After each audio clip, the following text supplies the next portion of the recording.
bigu, calango-tango. Por acaso você já teve algum contato com essas expressões? Na verdade, são mais que expressões, são nomes de livros infantis que a autora mineira Edna Barbosa colocou nos vários livros que ela escreveu. Até hoje são 17. E tem muitos outros nomes importantes ou lúdicos como esse, inclusive alguns deles diferentes também, como o último que ela lançou, que é Pequenina Importante, a gente vai falar sobre isso na nossa entrevista, e os preparativos que ela tem para novos livros ou novos lançamentos, como o Cauê, que ela vai contar um pouco essas curiosidades, de onde que ela tira tanta criatividade e inventividade para as produções dela. A Edna Barbosa, que é mineira, ela é, além de escritora, ela é pedagoga, psicopedagoga, contadora de histórias e também especialista em literatura infantil. E vamos falar muito sobre essa questão dos livros para criança. E ela vem com livros didáticos, livros que têm essa linha de ensinar. Inclusive, esses livros literários são alguns deles aprovados para estar em escolas, tanto pelo governo federal, quanto aqui também pela Prefeitura de Belo Horizonte, o que mostra que são livros muito interessantes para você, pai, mãe, responsável, você que está aí no canal do podcast nos ouvindo, você que está aí no canal do YouTube nos assistindo, são ótimos presentes para as crianças, porque são livros com muitas ilustrações, com muita cor, com tudo aquilo de bom, para tanto estimular a criança a começar a ler, a gostar de livros, quanto para você mesmo ser o próprio contador de história desse pequenino, dessa pequenina. Vamos começar com a Edna, então, entendendo primeiro como que a Edna foi parar nessa estrada dos mundos do mundo das histórias infantis. Edna, conta para a gente. Essa trajetória, né, da escrita infantil, ela sempre foi algo muito forte na minha vida, porque eu sempre trabalhei com crianças. Antes de assumir sala de aula, porque eu sou pedagoga, eu tinha um projeto social. E no projeto social eu percebia como brilhavam os olhos dessas crianças ao ouvir as histórias. Então, eu comecei a criar histórias. Por exemplo, o livro do Potoca, né, que é o jacaré. Você nem ficou sabendo, né? O Potoca é uma história verídica. É o jacaré da Lagoa da Pampulha, quando saiu da Lagoa da Pampulha, né, e ficou preso debaixo dos carros, e virou uma história. Então, eu comecei a ter esse relacionamento com as crianças do projeto social, depois a sala de aula, e eu sempre tive isso, como educadora, sempre tive isso muito claro para mim. Você, para escrever para criança, você precisa pensar como criança pensando. Né? Além disso, então, primeiro, eu quero atender essa criança, eu quero trazer para essa criança algo que é do mundo dela e que conversa com ela. E nessa trajetória de trabalhar com as crianças, depois as minhas filhas que queriam ouvir as minhas histórias, elas queriam ouvir as histórias que eu criava, e assim eu comecei a pensar que essas histórias poderiam trazer algo mais, ou estar reportadas num livro. E aí eu comecei a fazer os livros das histórias que eu criava, no projeto social, para as minhas filhas, e também na sala de aula, e por ver o resultado que essas histórias traziam para essas crianças.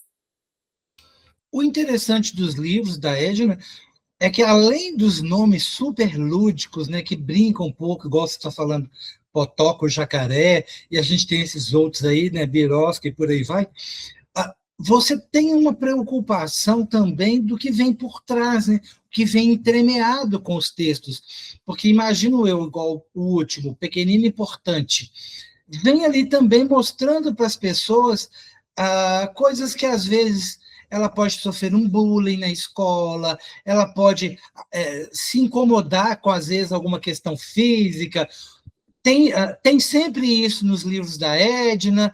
Como é que, quando a Edna vai escrever, como, por exemplo, a gente pode puxar o exemplo do Cauê, ele vem trazendo alguma coisa também nesse pano de fundo da história, como é que a Edna se preocupa com essas questões? A história, quando a gente escreve para a criança, a história ela brota.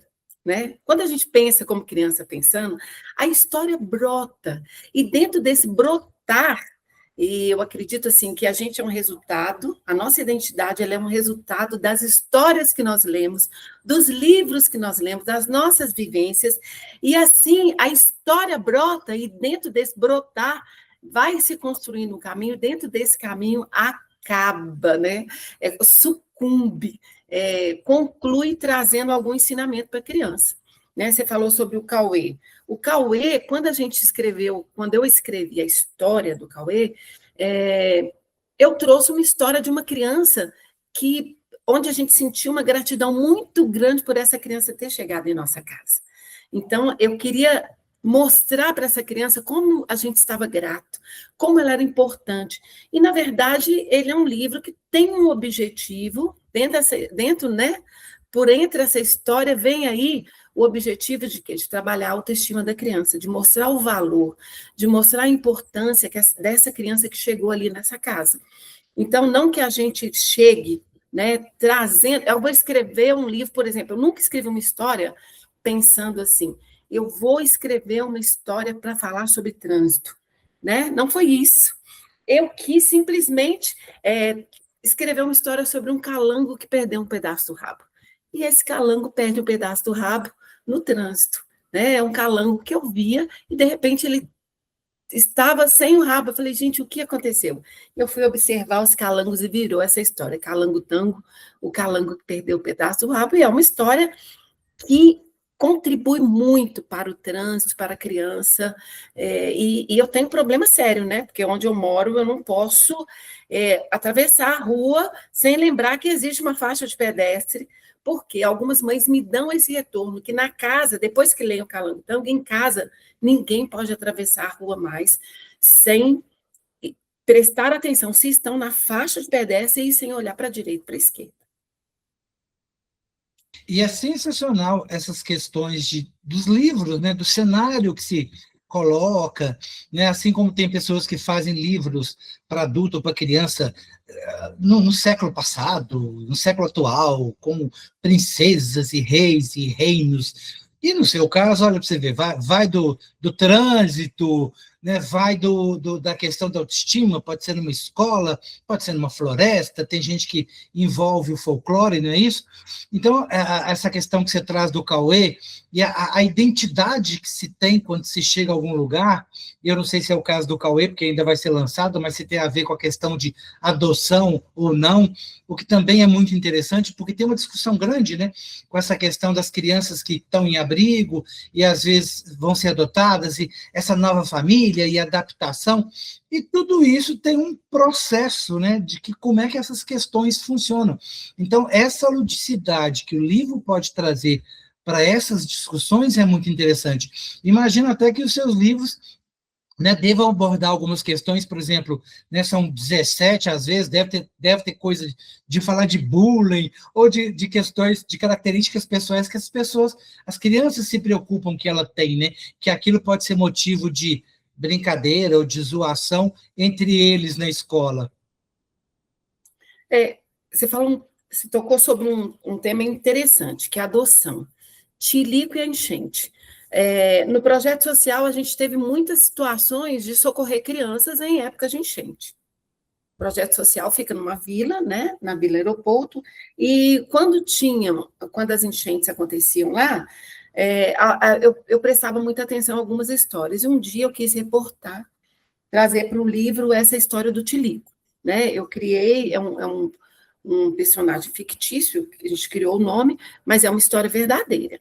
Né? E ele vai trabalhar exatamente a questão da adoção, porque o Tilico perde tudo, a enchente vem e leva tudo que o Tilico tem, mas é uma história de esperança. Eu acho interessante você falar isso, porque as histórias, elas vão trazendo sempre uma identificação mesmo, igual A formiguinha ninha, o tamanduá bandeira. A formiguinha ninha, ela já vem falar sobre o bullying, né? A formiguinha, uma criança que estava na escola, aí você vai falando da identidade da criança e das experiências que a criança vai vivendo no dia a dia. A formiguinha sofre bullying desse tamanduá e depois ela se lembra de alguns ensinamentos. É uma história também que vem trazer um ensinamento muito interessante. É uma história que vem trazer um direcionamento muito interessante, porque a formiguinha se lembra dos ensinamentos da avó, ela se lembra de ensinamentos, inclusive bíblicos. Eu quis trazer essa experiência para essa história. Ela se lembra, ela não quer contar para ninguém a experiência que ela está vivendo com esse tamanduá, mas ela se lembra da avó dizendo que a gente pode fazer uma oração, e ela faz uma oração, e algo inusitado acontece, né? E aí ela consegue resolver o problema do tamanduá, inclusive mostrar a generosidade dela. Esse livro, ele virou um musical. Ele virou um musical, e foi muito interessante quando a gente fez esse musical, porque esgotaram os ingressos, lotou o teatro, né? E foi uma experiência muito linda. E as músicas também estão no Spotify, porque são 5 músicas, e nós fomos os cantores. E eu era a formiguinha, e o tamanduá, que rouba a cena, né? Que é o Éder José, que é o meu marido, ele chega e ele faz, assim, ele é um sucesso no teatro. E quando a gente vai nas escolas apresentar a história do tamanduá, a identificação, que é o que você falou, que você me perguntou, a identificação da criança que pratica o bullying com o tamanduá, e a criança se sente em liberdade de falar sobre a experiência dela de praticar o bullying também. Então, eu acabo alcançando aí, né, duas situações, tanto a criança que é oprimida quanto a criança que oprime, né, através da literatura. E as duas partes de uma mesma história, que inclusive, ó, vocês que estão nos acompanhando, não se preocupem, vamos deixar na legenda o link, o endereço direitinho do YouTube da Edna, para que vocês possam conhecer as músicas desse musical, né, dessa história. Vai ter o link direitinho de onde vocês podem comprar os livros, quem ficar interessado, porque é muito importante, no caso dessa questão do livro que trata do bullying, entre outras coisas, porque tem a versão de quem sofre, mas a versão da pessoa que pratica, e muitas vezes nós pais responsáveis, e precisamos nos incluir, né, somos os responsáveis não só pela criança, mas às vezes de incutir na vida dela a prática do bullying, porque também os pais praticam, algumas vezes consciente disso e outras não, o bullying em casa com a criança. E a criança leva isso para a vida dela no dia a dia, porque ela acha que isso é normal. Então ela pratica com o coleguinha e nem sempre se tem a impressão ou a ciência do quanto isso faz mal para o outro, porque, né, o problema é de quem sofre, né, do quanto ele se sente mal, a pessoa se sente mal, a criança se sente mal. Então, essas histórias, esses livros, né, incríveis, como a gente está conversando, né, o que perpassa, às vezes, a história, e muitas vezes a Edna também escreve histórias que ela vai descobrir, e essa é a próxima pergunta, com os pais ou com o feedback que ela tem, que a história dela provocou ou levantou aquela questão depois, e às vezes nem ela mesma tinha se tocado quando escreveu a história, não é isso, Edna? Exatamente, né? Quando eu comecei a escrever meu primeiro livro, não sei se você sabe, é Birosca Quer Fugir de Casa, né? E esse livro, assim, o nome brotou, né? Porque as crianças queriam, eu contava essas histórias todos os dias para as crianças na sala de aula, e as crianças queriam saber o nome do peixinho. Por quê? Porque eles iam passear lá no Parque Municipal e eles queriam conversar com o Birosca. E o Birosca mora no Parque Municipal.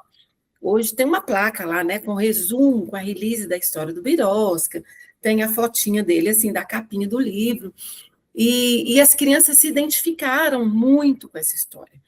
E o retorno que foi interessante, que começou e foi que eu me senti assim, motivada, mais motivada, é que esse é um livro muito adotado nas escolas e nas EMEIs de Belo Horizonte. né? E de tanto que foi adotado esse ano no kit literário. E esse livro, ele veio trazendo os retornos das professoras com esse trabalho da educação ambiental e dos valores familiares, porque ele trabalha a família. O Birosca, ele aprende com a dona Carpa que problema em casa a gente resolve em casa.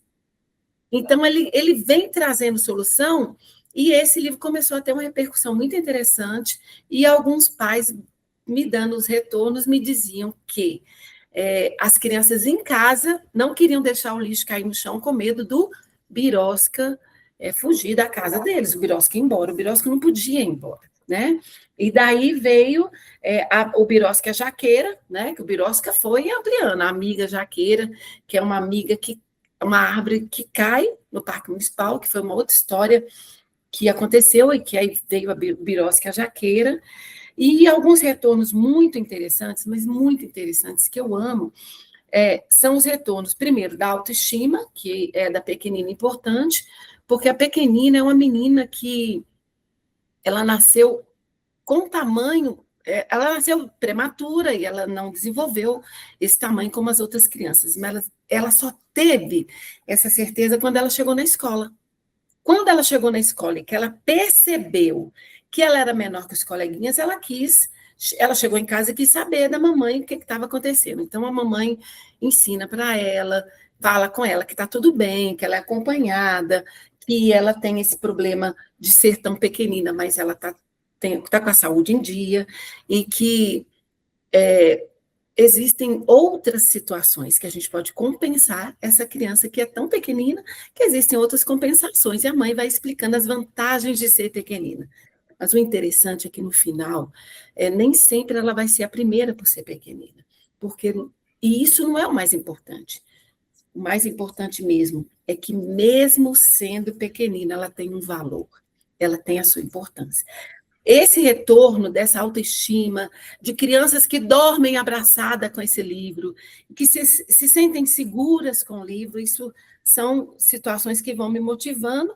E o último exemplo que eu queria dar é o exemplo da Bigu, porque a Bigu é uma outra experiência que também eu vivi e eu quis trazer para o livro. É a história de uma menina que nasce numa família de pessoas mais retintas, de pessoas negras, e ela era chamada de princesa negra do pai, mas ela nasce com o tom da pele mais claro. E ela chega na escola e eles negam essa identidade dela, essa identidade que ela tem tão forte, que ela tem tão importante. E ela, como é uma menina que quer ganhar tudo no grito, por isso a menina que tinha o microfone na barriga, porque a mãe vivia dizendo, diminui o volume, abaixa o microfone, né? Abaixa o volume. E ela, então, queria ganhar tudo no grito, mas ela é um livro sobre identidade, e que chega no final, ela acaba reforçando isso. Eu tenho a pele clara, mas eu sou negra e eu não tenho microfone na barriga. É um trabalho de identidade que eu quis trazer e que é reforçado não só na identidade, mas também nas emoções. Aí vem Emoções na Savana, que é um livro que eu lancei no ano passado e que eu quis trazer uma situação diferente para as escolas e para as crianças. Porque existe uma savana, né? Uma savana africana, e existem aldeias nessa savana. A gente não está aqui trazendo uma situação que não existe ou que a gente quer dizer que só porque está na África que é aldeia. Não, existe. Eu pesquisei essa aldeia, eu pesquisei essas crianças, e eu coloquei nomes em que elas se identificassem, e eu quis mostrar que emoção é emoção em qualquer lugar, e que elas são contagiantes, e que a gente precisa aprender e ensinar a criança a aprender a lidar com as emoções e a não ser reativo, mas entender essas emoções e assim lidar com situações que a criança pequena não sabe lidar, que são com as novas emoções e com as frustrações. E incrível nos seus livros, na medida que você vai mostrando as capas, é que tem muitas coisas que ficam implícitas, né, que as pessoas vão percebendo, vão se identificando até sem ser, entre aspas, o objetivo da história. Por exemplo, no caso da Bigu, obviamente você está falando da questão negra, né, da questão da pele, né, essa coisa toda, mas indiretamente, os outros livros trazem essas questões sem você tocar nelas, né? Sem elas serem abordadas nos livros. Então, às vezes, tem a menina que tem aquele cabelo que né, que vem da questão africana, que vem da questão preta, e a pessoa se vê ali, ou vê um personagem que ela se identifica, você não está abordando aquela questão, mas ela se identifica, ela traz aquilo para ela. Aí na Savana, não, na Savana você já entra no assunto, na Bigu você já entra no assunto, mas nas outras não. Então você traz uma riqueza, uma diversidade nas suas histórias também, que é um pouco daquilo que a gente estava conversando antes, né? Que às vezes nem era o propósito, ou você não estava diretamente focando naquilo, mas que indiretamente você teve o retorno dos pais também, que falaram de autoestima, de outras coisas que a criança conquistou, que não necessariamente estava ali no livro, né? Como, por exemplo, a questão né, do calango e o trânsito, que era o objetivo, às vezes, de ter uma educação de trânsito melhor, uma questão do urbano, e às vezes teve outras coisas ali que a criança absorveu e não necessariamente você não tinha se dado conta, né? Então você traz um pouco disso. E eu imagino que também, como você faz trabalho dessa aproximação com as escolas, até como escritor infantil, né, que você vai, faz palestra, conta histórias, e que você deve ter muitos feedbacks que te ajudam a pensar em novos projetos. Eu tenho como lema para a minha vida de usar a literatura para essa literatura ela aproximar a família, para ela ampliar esses laços da família, ela fortalecer o vínculo e ampliar esses vínculos. Na verdade, existem pesquisas, né?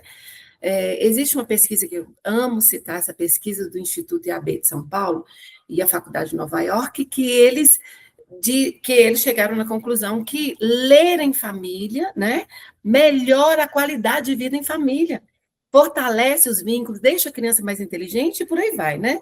Então, eu tenho isso para mim, dessa importância, desses benefícios que o livro, que a leitura do livro em família pode trazer. E isso vai me despertando, me motivando e me fazendo, assim, cada dia sentir mais doçura e mais fortaleza ao mesmo tempo, e mais graça de continuar com esse propósito, de escrever livros que acabem alcançando esses objetivos também, né? O livro diverte, né? O livro tem esses efeitos aí, né? Que é o lúdico, que é a diversão, que é o embelezamento, que traz embelezamento, mas também tem esse efeito catártico, esse efeito de transformação da vida da criança, e acaba tendo essa função social e política, né? Que é de trazer aí algum ensinamento, de trazer aí alguma mudança na sociedade, na comunidade, na casa, na vida da criança. Então, acaba o livro trazendo tudo isso, me fazendo aperfeiçoar aí essa motivação, esse motivo mesmo, né? Que eu coloco como um lema para a minha vida. Eu até ia fazer uma pergunta, mas antes de fazer essa pergunta, eu quero até que você continue mostrando o livro, porque você levantou aí, mostrou a capa do Rato Zé, mas você acabou não falando nada do livro. Então, eu queria que você falasse do livro, né, do Rato Zé, que também tem uma questão aí bastante interessante, e já emendar-se com o fato de a gente está falando dessa questão dos prêmios, né? Você comentou um pouco dos prêmios, né? Você tem prêmios, né, pela sua carreira, prêmios pelos seus livros, e, obviamente, prêmio é muito bem-vindo porque é um reconhecimento de que a gente está no caminho certo. Mas eu queria te perguntar, os prêmios, na prática, eles te ajudaram a vender mais livros? Eles te ajudaram a abrir portas? Sim, com certeza, né? Os prêmios, eles ampliam, porque eles trazem primeiro essa visibilidade. O Rato Zé, que é essa história, o Rato Zé, ele traz a história de um ratinho que mora com a avó. Então, eu já trago modelos de família diferentes, né? Porque na escola a gente tem crianças assim, que moram com a avó, né? Crianças que são pequenas demais, né, crianças que são muito espoletas, crianças com as várias diversidades. E o Rato Zé é uma criança que mora com a avó, mas é uma criança desconcentrada, é uma criança desatenta. Então, quem sabe, quem conhece sobre a área, sobre transtorno de aprendizagem, sabe que eu vou tocar aqui, de alguma forma, nas características desse ratinho, alguns transtornos de crianças que nós encontramos na sala de aula. Assim como o menino que nasceu com asas, que é um menino que vai trazer algumas características de uma criança com autismo, né? E o Rato Zé foi, na verdade, o segundo livro que eu escrevi, e eu levei esse livro para um concurso da Rede de Escritoras do Brasil, e a premiação desse concurso, eu não sabia, na época participei do concurso, e quando veio o resultado, o lançamento e a entrega da premiação seria no Salão do Livro da Imprensa de Genebra, na Suíça. Eu falei, vou lá buscar esse prêmio, e fui, né? Então, Rato Zé começou a viajar e a me levar para outros lugares, que não só o Brasil, e daí outros lugares, e o Rato Zé foi a primeira premiação que eu tive. Depois, a seleção, na escolha do Rato Zé para o Plano Nacional do Livro Didático, a Bigu também foi outro livro que foi para o Plano Nacional do Livro Didático, foi outra escolha, né? A Bigu, e uma premiação que eu quase não falo, que é o Tilico e a Enchente, porque o Tilico, na verdade, que traz essa história, deixa eu colocar do lado de cá, né? O Tilico aí que traz essa história, né, dessa criança que passa por uma enchente, e eu sempre termino com essa pergunta: haverá abraços e abraços para acolher essas crianças, né? Ele passa por uma enchente, ele perde tudo, e ele vai para um abrigo esperar essa adoção, esperar que alguém o receba, que o acolha. E esse livro, quando ele foi escolhido numa seleção, foi na pandemia, e eu fui entregar esse livro nos vários abrigos de Belo Horizonte, para que essa história também, as crianças que lessem essa história se identificassem com a história do Tilico, quando ele vai para o abrigo, e quando ele é acolhido, e que trazer uma esperança, que é essa história de esperança. Tanto esses, né? Agora o Birosca já teve, né, várias demandas, várias premiações. São livros que abrem portas, sim, que me colocam em evidência, né? Quando eu sou convidada, por exemplo, para contar a história do Birosca nas bienais, eu vou muito em bienal para contar a história, e em outras feiras, essa visibilidade que esses livros estão fazendo. E, é claro, eles acabam aí abrindo portas para uma venda maior, para uma venda mais significativa. Assim. Porque tem essa questão de, muitas vezes, o prêmio nem sempre ele vem ou traz a reboque consigo a visibilidade, né? Às vezes o livro não consegue deslanchar, ou não tem ali uma bagagem tão produtiva que dê a oportunidade, né, da escritora como você ter esse espaço, porque é mais do que ser ou se tornar uma celebridade, né? É ter a oportunidade, como no seu caso, de aumentar a abrangência, que outras pessoas consigam ler, as crianças se entender, divulgar e fomentar o hábito da leitura, a visibilidade, mais do que, né, nos tornar os escritores celebridades, é a oportunidade de aumentar essa abrangência, de aumentar o número de leitores para aquilo que você está propondo. Né? Olha quantas questões você aborda em todos os livros que você escreveu, e a discussão de que isso leva para a criança, para a família, abre caminhos e oportunidades de entender, por exemplo, né, a questão da pele, né, da cor da pele, da questão, tudo que traz a negritude, tudo que traz a questão, por exemplo, do lúdico, da enchente, que traz essa questão, às vezes, do trânsito, dos problemas de atropelamento e de outras questões de não ter uma educação dentro da proposta, dentro da urbanização das cidades. Então, é essa abertura que os prêmios trazem, e muitas vezes, me parece, você aproveita bem isso nesse sentido. Exatamente. Nessa questão, né, nesse caso aí, Eu queria até citar de novo, no caso do Calango Tango, o lançamento do livro foi num congresso da BH Trans. Então, eu tive a oportunidade de estar lá, de falar sobre o livro, de trazer essa temática, essa proposta, e de ir para a sala de aula, para a escola, com esses assuntos, com esses temas, né? Na questão da Bigu. Ele é muito atual, um livro muito atual, porque ele vem trazer a questão do retinto, não é isso? A família ela é retinta, ela é mais retinta, as irmãs da Bigu são mais retintas, e a Bigu nasce com o tom da pele bem claro, né? E aí, agora, né, tem que trabalhar essa identidade. E eu tinha alunas, eu lembro de uma aluna em especial, que ela não ia para a escola se a mãe não fizesse prancha no cabelo dessa menina. Ela tinha 5 anos, porque ela não se aceitava, ela não entendia o cabelo dela sem estar liso como, como uma pessoa que seria aceita pelos próprios colegas. Então, ela não entendia isso como parte da raça, como parte da questão da identidade da pessoa negra. Ela não entendia isso. Então, eu vi que, mesmo a criança bem pequena, ela precisa desses temas abordados, e uma forma linda de abordar é através da literatura. Trazer esses temas através da literatura.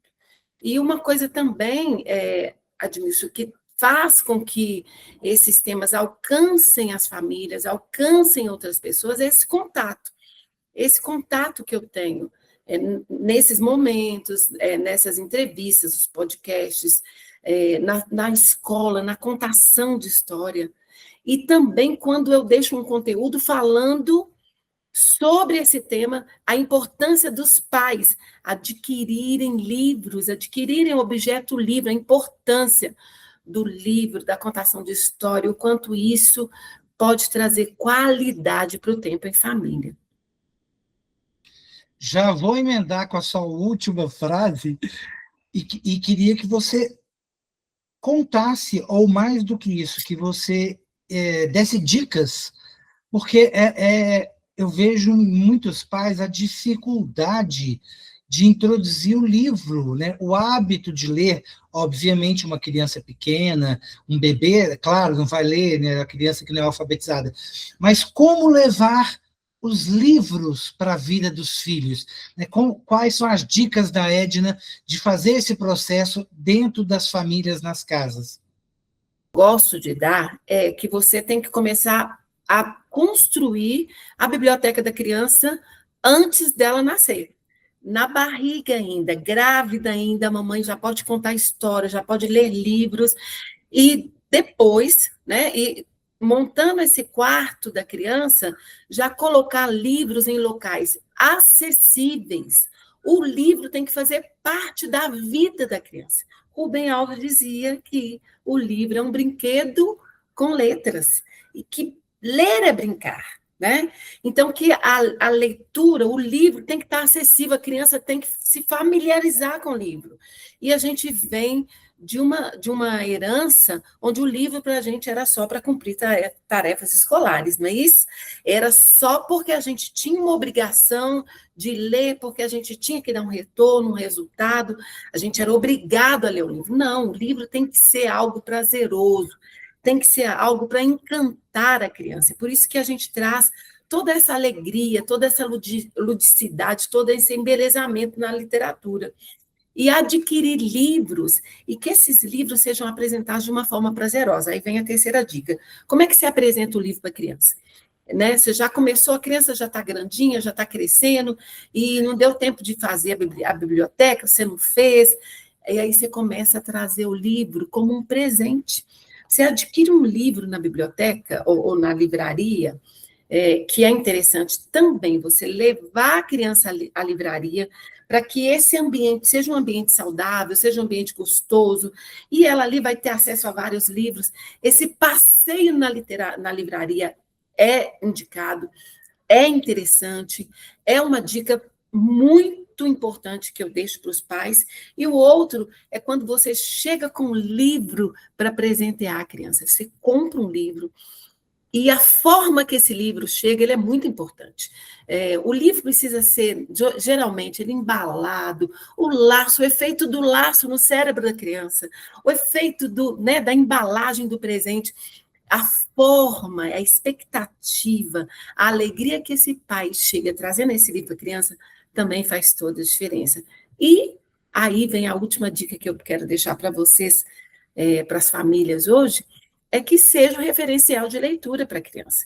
Às vezes, a criança, naquele momento, não vai mostrar nem o interesse pelo livro, mas quando ela vê um papai e uma mamãe sentado ali, num momento tranquilo, num momento agradável, lendo um livro, a criança, ela pode até não querer, mas ela vê a leitura, ela pode até não se interessar, mas o cérebro dela faz com que ela se referencie, coloque esse pai, esse momento como uma referência para ela, e ela vai querer imitar o papai e a mamãe lendo livros.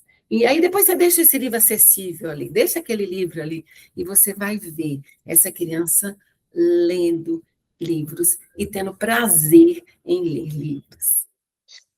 Essa fala, novamente, quero pegar só a última frase, porque você vem também, obviamente, da sua formação, de uma experiência de conhecimento da neurociência. E eu até queria que você ampliasse um pouco a sua resposta, né, trazendo um pouco essa questão do cérebro, quando você fala da referência, mas mais do que isso, né, a importância de apresentar o livro, quando você fala do laço, como que o laço vai impactar a visão dela, que vai lá no cérebro, né? Vem essa história toda da amígdala cerebral, não é a amígdala da garganta, mas a cerebral, traz esse processo todo. A questão do ler, como é que o cérebro vai entendendo isso, porque para muitas crianças, até algum tempo, ainda acho que muitas crianças e estudantes ainda convivem com isso, ler é vinculado ou vem com essa história de castigo, de que é ruim. Muita gente vai castigar o filho. Você vai ler agora um livro enquanto, né, fica ali aquela mistura ou a coisa do livro com uma coisa ruim.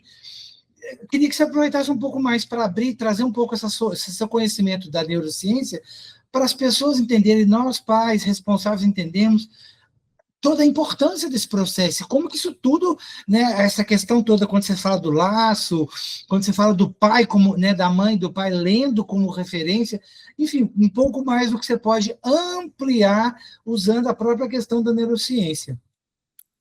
Uma das questões interessantes que acontece com a criança nesse processo, né, da neurociências é que o momento da leitura precisa ser um momento de afeto.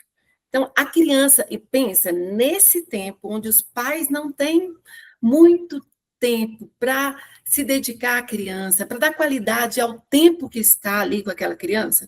Então, quando ele para ler um livro para a criança, isso é um momento de afeto. Ele precisa trazer afeto para esse momento. Então, quando ele para e começa a ler esse livro para a criança entende que ela está sendo atendida por aquele pai, por aquela mãe, ele está sendo afetado. É esse afeto que vai despertar a emoção no cérebro da criança. Quanto maior a emoção, maior a memória, a aprendizagem da criança, não é isso? Então, é essa região do cérebro, né? Esse sistema límbico, essa área das emoções, onde a criança afetada ali, né, despertada por essa emoção desse momento da literatura, vai vincular ao objeto livro e vai ser despertado o quê? O prazer. Mais do que o prazer, a criança viu o livro, lembrou desse momento de afeto, é uma outra dica que eu gosto sempre de dar aos pais, está até no meu curso, eu tenho um curso, né, tem uma mentoria que chama CCH Criando com Histórias, e nele tem uma dica que eu amo, essa dica, que é quando você lê um livro para a criança, vendo você ler, você tira uma foto, coloca num porta-retrato e coloca num lugar interessante da casa. A criança tem guardado, tem para si, quando ela vê aquele objeto, o livro, aquele momento, ela lembra do momento, da emoção do momento através daquela fotografia. Então, são os sentidos despertando, trazendo para o sistema límbico esse momento, esse prazer, fazendo a criança vivenciar novamente esse momento. E a criança, quando ela vivencia, quando ela lembra desse momento através do que ela está vendo, da fotografia, na verdade, ela vivencia esse momento. E a literatura vai se tornando cada vez mais um objeto de afeto, um objeto de prazer. E a criança passa a ler, não por obrigação, mas por afeto, porque é algo agradável. E quando a gente fala da referência, a gente lembra aí, né, dos neurônios espelhos. A criança, é uma necessidade básica da criança, a criança ter uma referência, a criança ter um modelo. Qual é o primeiro modelo da criança? É a mamãe, é o papai. Por isso, na pesquisa de leitura, da pró-leitura, né, do Brasil, essa pesquisa ela vai dizer que a primeira referência de leitura no Brasil para as nossas crianças é a mamãe. É a primeira pessoa que apresenta a literatura para a criança, é a mamãe.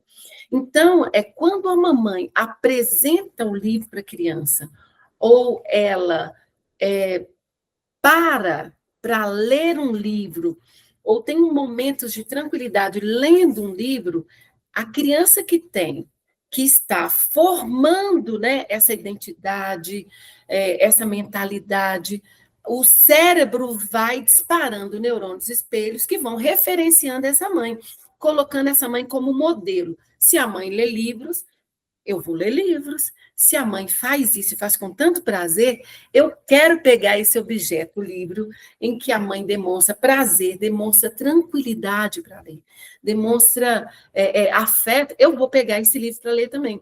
Então, os pais precisam ter consciência da importância que ser a referência. Eu costumo falar que, papai, mamãe, você está sendo filmado. A criança é uma necessidade básica, ela vê você para imitar. Primeiro, a criança aprende pela imitação, porque os neurônios espelhos são disparados enquanto ela vê você fazer alguma coisa. É por isso que a criança te acompanha. O bebê já acompanha o pai, não é assim? Onde o pai vai, a mãe vai, ele vai acompanhando. Se ri, ele ri. Se fecha a cara, ele fecha a cara. Por quê? É a imitação.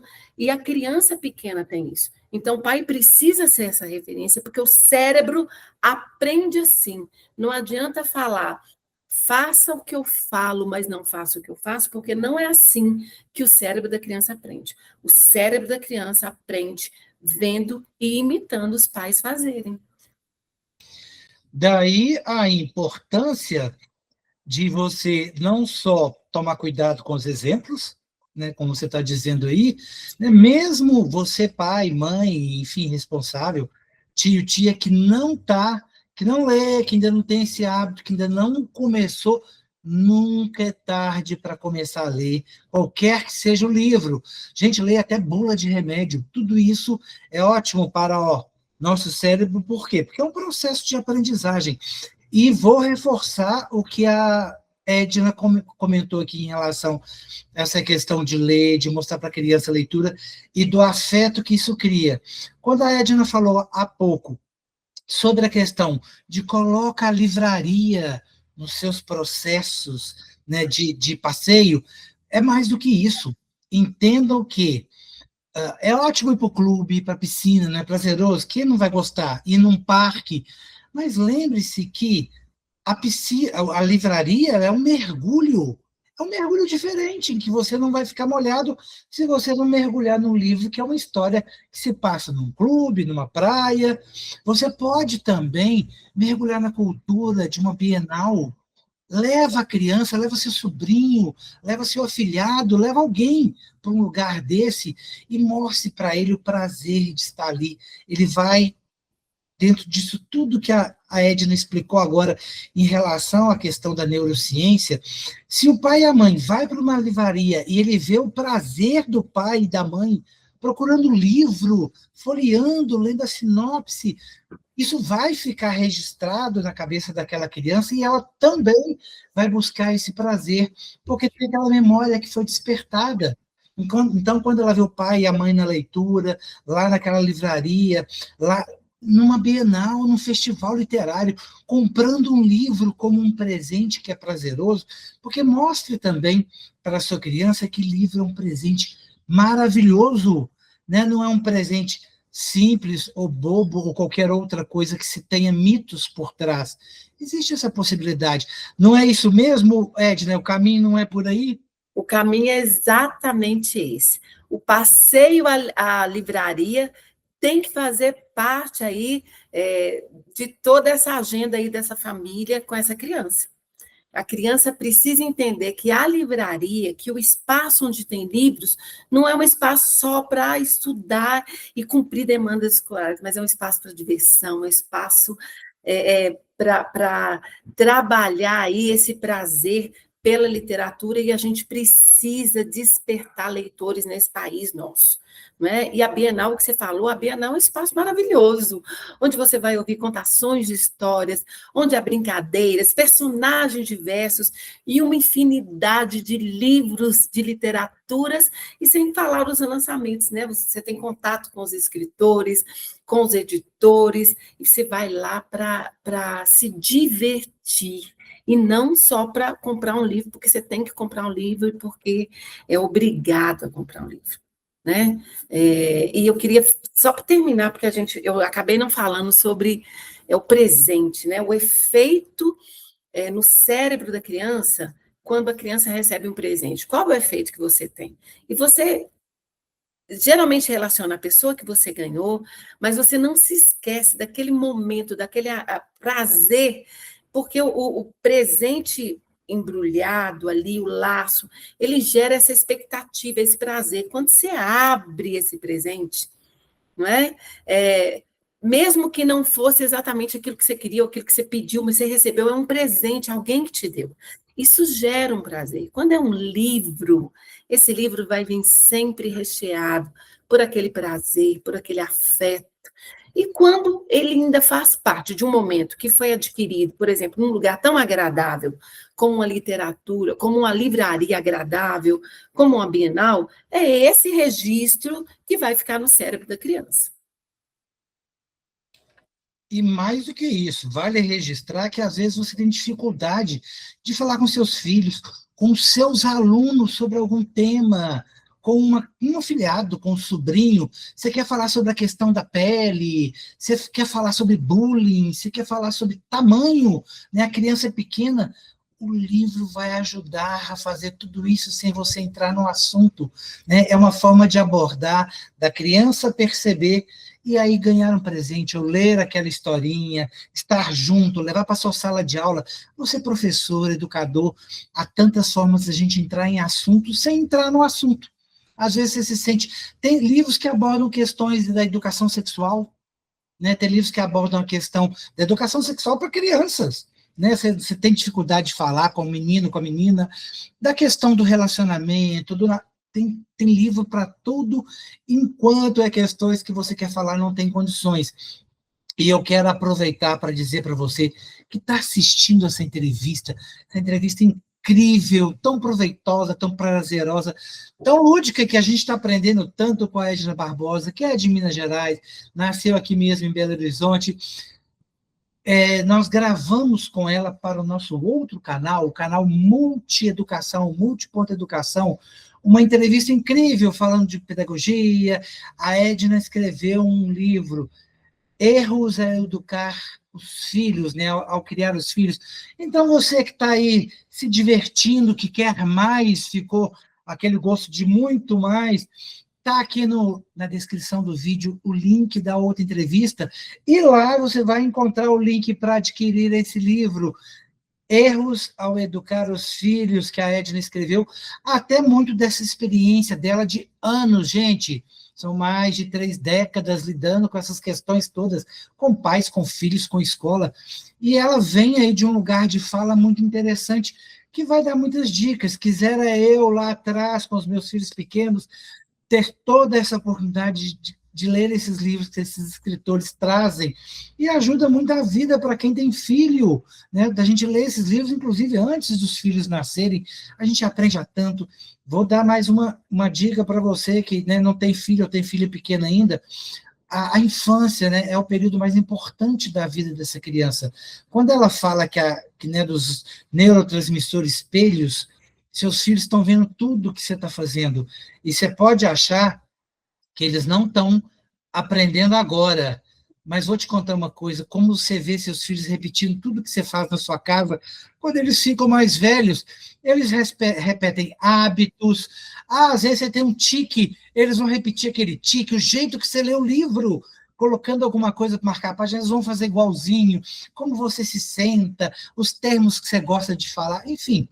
Você vai ver isso mais tarde. Então, lembre-se que 6 primeiros anos no Marcos da infância são fundamentais. Pais que têm dificuldade com birra de criança, tudo isso tem a ver com o cérebro. E quando você entende mais sobre isso, em cursos como esse que a Edna citou, vamos deixar na descrição também, caso você tenha interesse, é muito mais do que isso. Então, as dicas que ela deu para estimular, vá ao cinema, vá ver um filme que era um livro, que veio a partir do livro, e mostra para a criança, lembra aquele filme que a gente leu, aquele livro que a gente leu da Cinderela, do Chapeuzinho Vermelho, ou tantos outros livros que viraram filmes, mostra para ela, para a criança depois, discute, porque ela vai fazer esse link, né, o prazer do cinema, do filme, traz para cá. Quantas oportunidades a gente tem de plataformas de streaming que estão levando séries para, né, a tela, que era um livro. Né? Por exemplo, Harry Potter é um livro que pode estimular tanta gente a ler. Pega lá a série, depois leva para o livro e vice-versa. Dá para brincar de muitas formas. Não tem dificuldade, vamos aumentar, vamos tornar o Brasil um país mais leitor. As pesquisas mostram que, infelizmente, nesses últimos anos, a gente caiu em termos de leituras. Vamos ampliar isso, por quê? Porque a gente não está trazendo mais leitores. Vamos trazer os pequenos, os bebês, a criança.